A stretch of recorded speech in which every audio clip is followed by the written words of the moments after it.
Aminado ang ilang eksperto na pahirap ng pahirap ang pagtukoy sa mga content na gawa sa artificial intelligence. Mungkahin ng Department of Information and Communications Technology, DICT, lagyan ng disclaimer ang AI-generated contents. Panagutin din ang mga umaabuso sa AI at yan ang unang balita ni Oscar Oida. Sa ganda ng kalidad na pagkakamala ng totoo ang mga videong gawa ng Artificial Intelligence o AI kung hindi susuriing mabuti.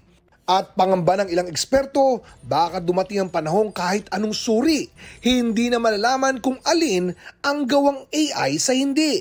Kaya may mungkahi ang bagong panumpang Deputy Executive Director ng Cybercrime Investigation and Coordinating Center. What I'm advocating for is the correct use of these videos and these platforms. Huwag natin sisihin na technology. Andyan yan para pagandahin yung buhay natin. Pangihimok niya, lagyan na ng disclaimer o pasabi ang post o content na likha gamit ang artificial intelligence. Sa FB, pwede nang i-on ang AI label para dyan, pero hindi pa rin ginagawa ng marami.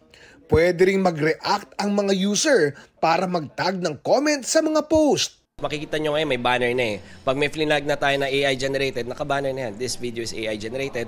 Or pag halimbawa, ano na siya, na verify na siya na deepfake, naka-hide na siya. Tapos, if you want to see the video for reference purposes, at least alam mo na na-flag na siya as deepfake.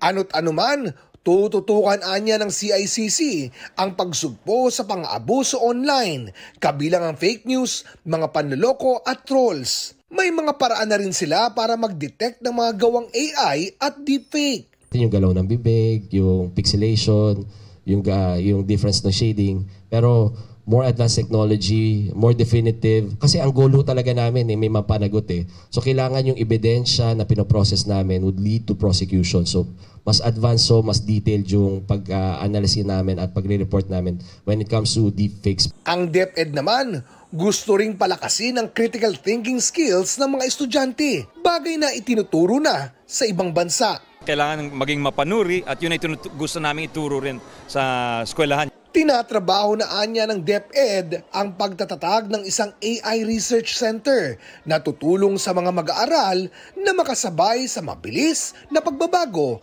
ng digital landscape. Ito ang unang balita, Oscar Oida para sa GMA Integrated News. Igan, mauna ka sa mga balita, mag-subscribe na sa GMA Integrated News sa YouTube para sa iba't ibang ulat sa ating bansa.